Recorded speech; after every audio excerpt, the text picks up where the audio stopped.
Lumibot sa kabuuhan ng silidang mga mata ni Noah. Hindi niya man isa tinig ay mababasa sa mga mata niya na hinahanap na niya ang bulto ng ina. Inaasahan niyang makikita niya yon doon ngayon kasama ng ama at kapatid niya. Isinama siya ni na Althea at Renz dahil batid nilang ito ang magbibigay ng lakas kay Kenji.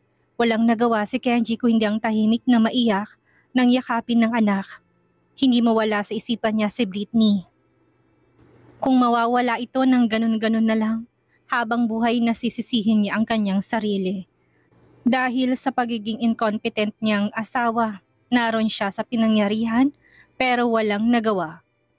Si Mommy, Daddy, nasaan si Mommy?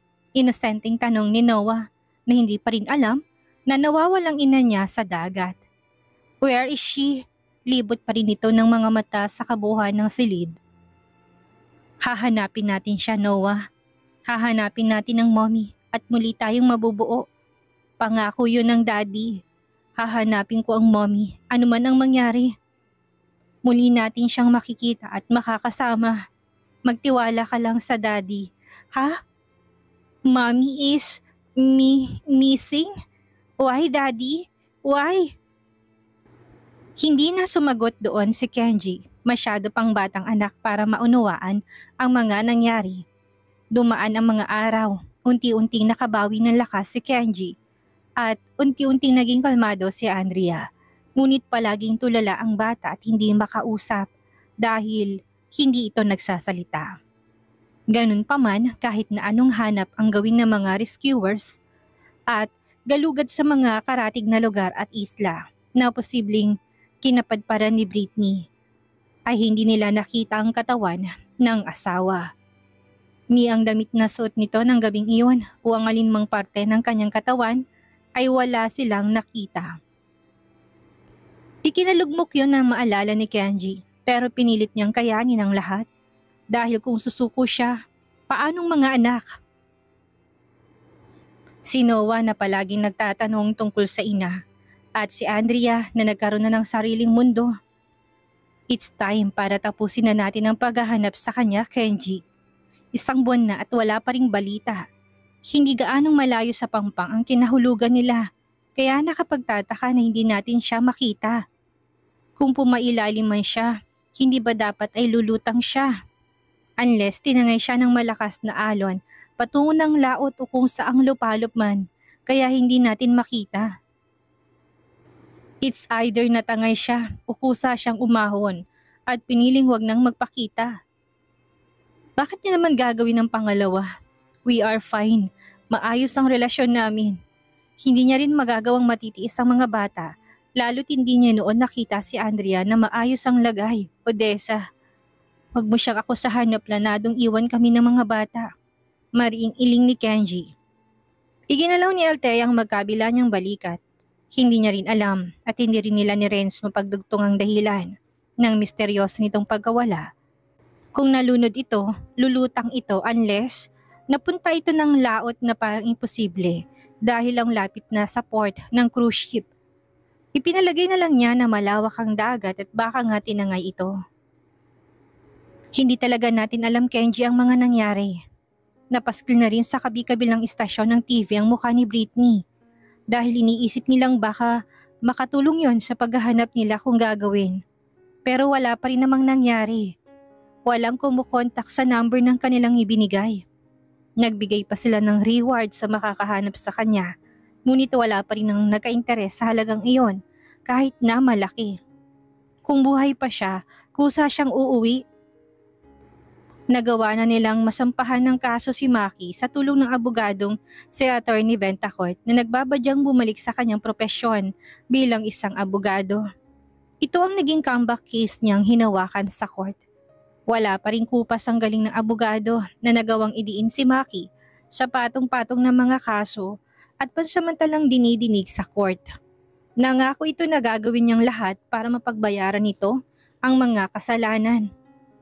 Umapila ang pamilya ni Maki, ngunit hindi nila hinayaan na makipag-areglong mga ito, lalo at traumatized si Andrea at kasalukuyang nawawala pa rin si Britney. Gusto ni Kenji na habang buhay nitong pagdusahan ang mga kasalanan niya. Hindi siya papayag na maareglo lalo na at hanggang sa mga sandaling iyon ay wala pa ring anumang balita sa kanyang asawa kung nasaan ito naroroon. Gusto niya na kapag bumalik ito, masaya niyang ibabalita na nasa piitan na si Maki at doon siya mabubulok. Hindi. Hindi ako titigil na hanapin siya, Odessa. Kung kayo ay sawa na sa pag-aaksaya ng oras sa kanya, pues ako ay hinding-hindi magsasawa. Hahanapin kong asawa ko kahit na ako na lang. Kung kinakailangan nagalugarin kong buong karagatan upang makita siya o ang katawan niya, gagawin ko. Nararamdaman ko na hindi pa siya patay. Buhay pa siya, buhay pang asawa ko. At nararamdaman siya ng puso ko. What if nawalan lang siya ng alaala kaya hindi niya alam ang pabalik kung taga saan siya? What if nakomataw siya at hindi pa nagigising? Nadurog na ang puso ni Althea sa mga katanungang yun ni Kenji na baka sa mukha na hindi pa nawawalang pag-asang matatagpuan nila si Britney. Kenji, huwag mo masyadong paasahin. Huwag mo kong pangunahan, Odessa. Nararamdaman ko nga siya. Buhay pang asawa ko. Hindi pa siya patay. Hindi siya pwedeng mamatay. Hindi niya kami pwedeng iwan ng ganun-ganun na lang. Ilagay mo ang pwesto ko sa sarili mo. Isipin mo mabuti kung si Renz na asawa mo ang nawala. Kung sa kanya ito nangyari, titigilan mo ba siyang hanapin kahit na nararamdaman mo namang buhay siya? Hindi ba? Hindi naman. Itutuloy mo pa rin yun. Kaya wag mo akong pakialaman sa lahat ng ginagawa ko. Hindi na siya sinupla ni Althea dahil alam niyang pinapangunahan pa rin ito ng kanyang halo-halong emosyon. Ayaw naman niyang putulin ang pag-asa sa puso ng kanyang kapatid. Naiintindihan niya naman ang kapatid. Wala nga siyang angal at todo bigay ng suporta sa paghahanap pero matagal na ang 1 buwan para sa kanya. Marami na ang nangyari doon. Ganun pa man, sino ba siya para hadlangan ang kapatid? Sino ba siya para tutulan ang kanyang gusto? Tama ito, kung ang asawa niyang si Renz ang nawala, baka mas malala pang gagawin niya matagpuan lang ito. Hindi lang yon. Alam niyang imposible pero baka ipakatipan niya ang tubig sa dagat para matagpuan ang katawan nito buhay man o patay na. Napailing na lang siya, naisip na magkapatid nga talaga silang dalawa. Parehong sobrang magmahal. Buhay pa si Britney. Narinig mo ko, Odessa? Buhay siya. Pumipiyok ng tinig ni Kenji na namula na naman doon ang mga mata. Babalik siya sa amin ng mga bata at muling mabubuo ang aming pamilya. Mahal niya kami. Yun ang magtuturo sa kanya pabalik sa amin. Mahal niya kaming 3 ng mga bata. Bubong napawid ang kisaming bumungad sa mga mata ni Britney nang idilat niyang kanyang mga mata. Masakit ang buo niyang katawan at mahapdi ang maraming galos ng kanyang natamo sa iba't ibang bahagi ng kanyang katawan. Bagamat natutuyo na ang karamihan doon. Inilibot niya ang kanyang mga mata sa hindi pamilyar na paligid. Para siyang hindi makahinga sa liit ng espasyo ng maliit na bahay kubo. Ngunit nang humantong yon sa malaking bintana na nakabukas, pakiramdam niya ay lumuwag ang hininga niya. Hindi agad rumihistro sa kanya kung nasan siya o kung bakit siya nakaratay doon. Naburo ang mga mata niya sa malakas na buhos ng ulan sa labas. Dinig na dinig niya ang bawat patak noon na bahagyang nakabawas sa sakit ng kanyang katawan. Iinot-inot siyang bumangon na agad mahinang napadaing din. Pakiramdam niya ay naparalisa ang kanyang buong katawan. Lingid sa kanyang kaalaman na matagal na siyang nakaratay doon. Kung kaya naman, ganon ang reaksyon ng katawan niya sa ginawang pagbangon. Gising na siya! Isang boses na matandang nagpabalik kay Britney nang paningin sa loob ng tahanan. Puno ng pagtatakang nilingon ni Britney ang bulto ng matandang babae na nagsalita sa kanyang tabi. Hindi niya ito napansin kanina noong bumangon siya. Nakaupo ito, pasandal sa dingding na nayari sa kawayan. Blangko mga mata niyang tinignan ito. Humagod ang kanyang mga mata sa kabuuan ng matanda. Kinikilala bago niya ibaling ang paningin sa isang matandang lalaki na humahangos na pumasok sa pinto. May bitbit itong palanggana ng isang kutsilyo. Duguan ng kanyang kamay na may hawak pang isda. Iha, mabuti naman at gising ka na. Excited nitong bulalas na halos mangiyak-ngiyak pang ngumiti. Binitawan ng isdang hawak at kutsilyong inilagay sa palanggana. Alam mo bang halos na mag-iisang buwan ka nang nandito? Hindi ka namin madala sa ospital upang patingnan dahil wala kaming malaking halaga. Salit-salitan pa silang tinignan ni Britney. Makikita sa mga mata niya na hindi niya kilalang mga matatanda. Napahawak na siya sa kanyang ulo nang biglang sumakit. Napataranta pa yon sa mag-asawang kaharap. Kukuha ako ng maligamgam na tubig. Bulalas na matandang babae na agad nagtungo sa labas ng pinto. Nangingisda noon ng mag-asawa nang makita siyang malapit sa pangpang ng kanilang isla. Palutang-lutang, maraming galos, maputla at ang bunga kalapangan ng mag-asawang iyon ay patay na siya. Nang maramdaman nilang may pulso pa siya ay dinala siya nila sa bahay nila. Nilinis, binihisan ng tuyo at malinis na damit at hinintay na magising. Ngunit isang linggo nang lumipas ay hindi pa rin ito nagkakamalay. Nababahala na doon ang mag-asawa na baka mas napahamak pa siya. Ngunit pinanindigan nilang walang ibang masamang naging tama ang katawan nito. Ilang beses din nilang sinubukang ipaalam yon sa kanilang barangay captain.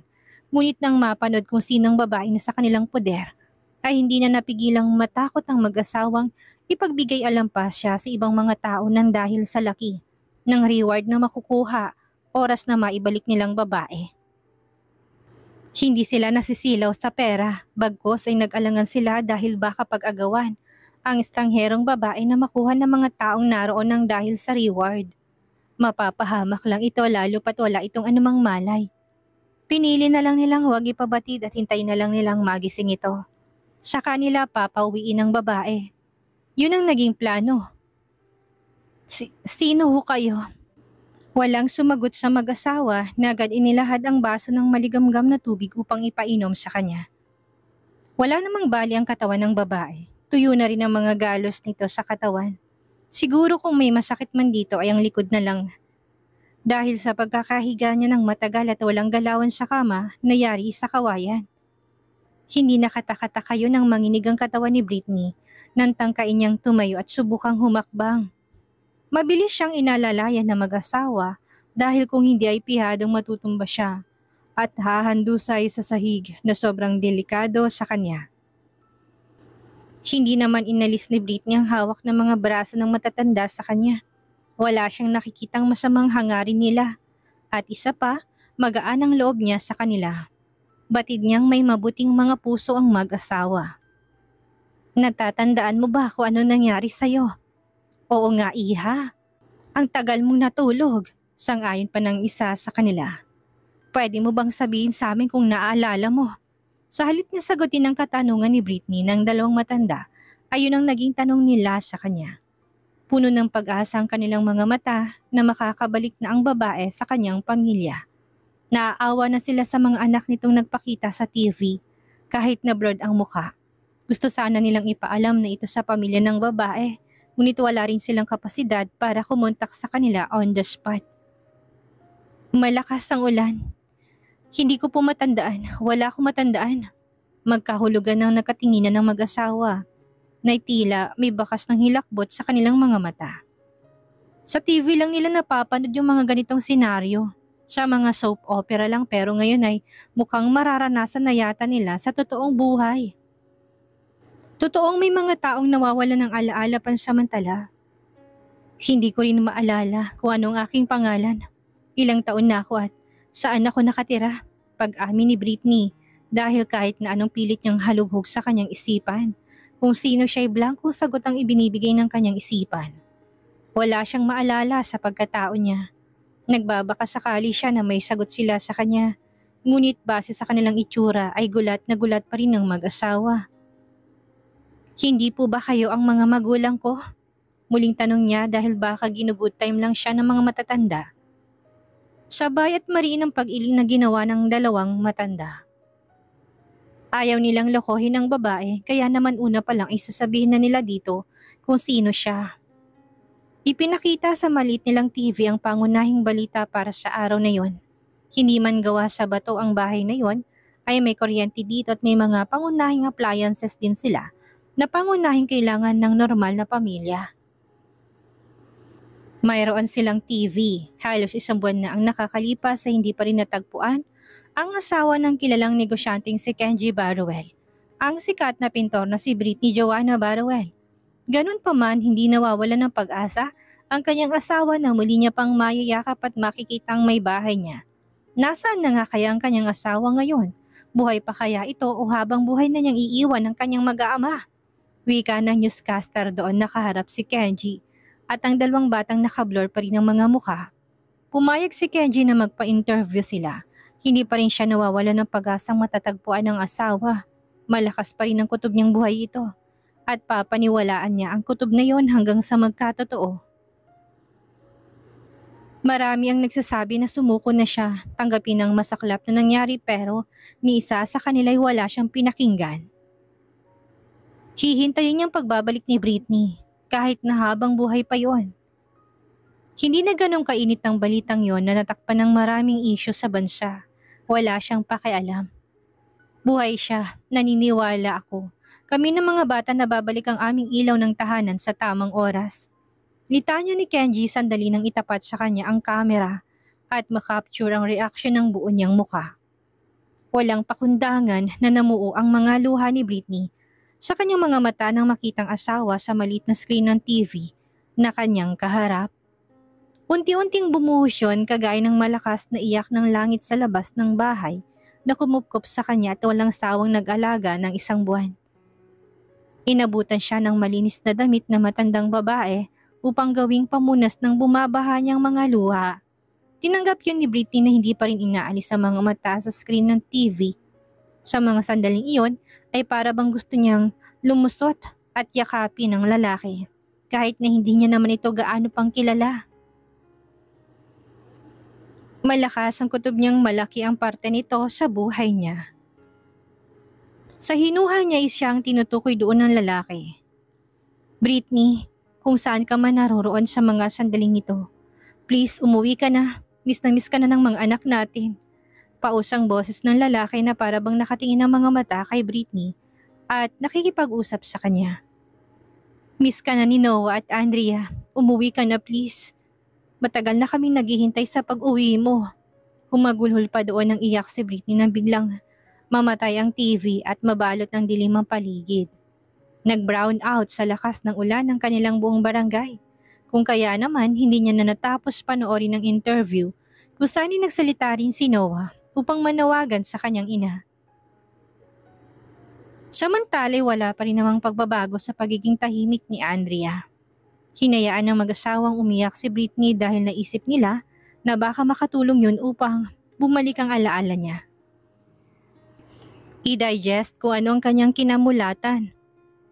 Britney Joanna Barruel, yun ang pangalan mo, iha. May dalawa kang anak, si Noah at Andrea, gaya ng sinabi sa balita. Nakita mo naman sa TV ang mukha mo, hindi ba? Ikaw yun. Ang pangalan ng asawa mo ay si Kenji Barruel. Ayon sa report ay nahulog ka sa isang cruise ship at napadpad dito sa aming isla. Kung itatanong mo kung anong pangalan ng isla, Balabac Island. Malapit sa Puerto Princesa, Palawan ang nakakasakop dito. Walang naging tugon doon si Britney na sa mga sandaling yon na hindi maalis sa isipan niyang napanood. Kumbinsido siya na siya nga ang asawa ng lalaking naghahanap, ngunit ang malaking palaisipan sa kanya ay kung bakit siya nahulog. Gusto niyang mabigyan yun ng kasagutan. Umandar ang pag-iisip niya na baka palabas lang yun ng lalaki, pero ang totoo ay ang asawa mismong dahilan ng pagkahulog niya. Huwag kang mag-alala, iha. Kapag bumuti na ang panahon, ay tatawagan natin sila para masundo ka. Ilang araw na ang nakakalipas magmula nang magising si Britney sa pagkakatulog.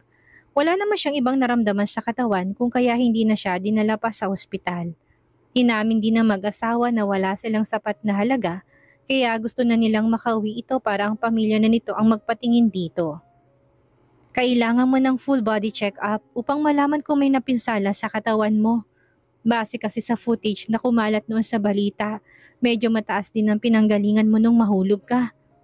Nanatiling walang imik si Britney, kasalukuyang sinusuklayan siya ng ginang ng buhok.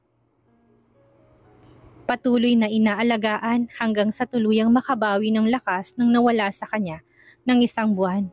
Kung tutuusin ay pwede na nilang ibigay si Britney sa kanyang pamilya nang lingid sa kaalaman ni Britney. Pero si Britney mismong may ayaw. Iha, pamilya mo sila. Bakit ayaw mong umuwi? Wakasan mo ng pag-aalala nila sa'yo. Makailang beses na umiling ang ulo niya doon.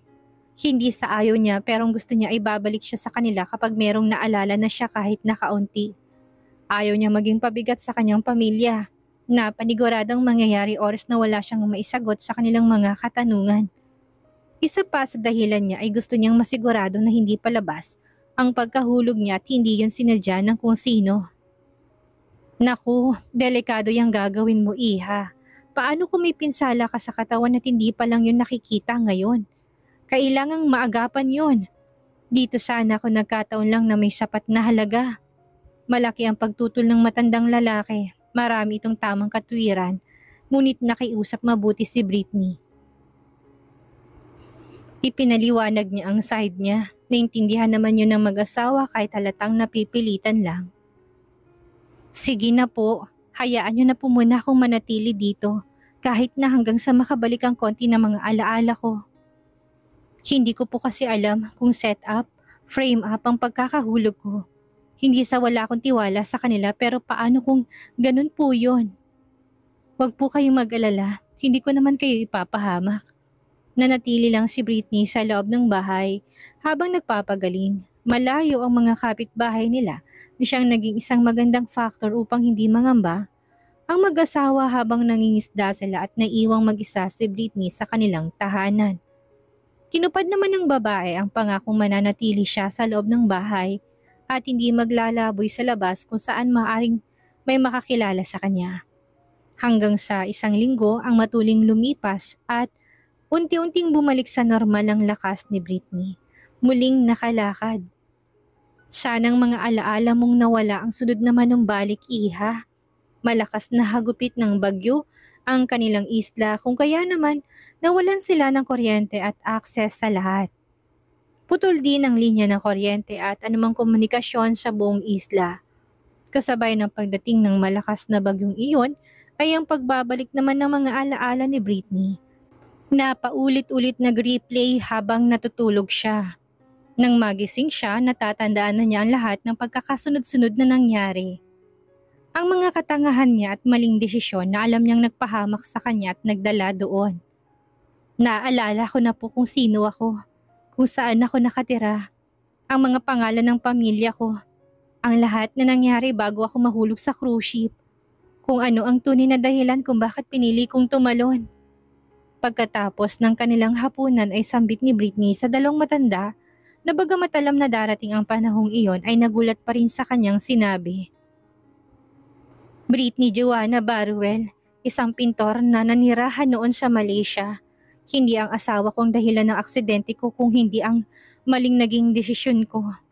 Halos hindi humihinga na titig na sa kanyang mag-asawang parehong hilom na sa luhang mga mata. Para silang nabunutan ng tinik sa dibdib nang malamang lubusan ng magaling, ang babaeng buong akala nilang mag-asawa'y wala ng pag-asa. Sa pananatili nito sa kanilang tahanan ay napamahal na siya. Mayroon silang anak, ngunit sa Maynila naninirahan at kuminsan lang din naman ito kung tumawag. Huwag po kayong mag-alala, sasabihin ko sa asawa ko pagka-uwi ko na ibigay sa inyo ang reward na ipinangako niya. Mabait po si Kenji, hindi niya kayo bibiguin. Kung magkano kanya sinabi, yun ang halagang ibibigay niya. Marami pong salamat sa pag-aalaga niyong ginawa sa akin. Habang naririto ako at hindi niyo ako tinuring na ibang tao. Tatanawin ko pong malaking utang na loob sa inyo ang ginawa niyong ito. Binigyan niyo po ako ng pangalawang pagkakataong mabuhay pa at makasama ang pamilya ko. Walang masabi ang 2 matanda na hindi na napigilan ng sariling maiyak. Binigyan nila ng mahigpit na yakap si Britney. Doon pa lang ay binibilang na ni Britney kung anong mga tulong na gagawin niya sa mag-asawa upang tumbasan ang pag-aarugang ipinagkaloob nila habang nasa bingit siya ng kamatayan.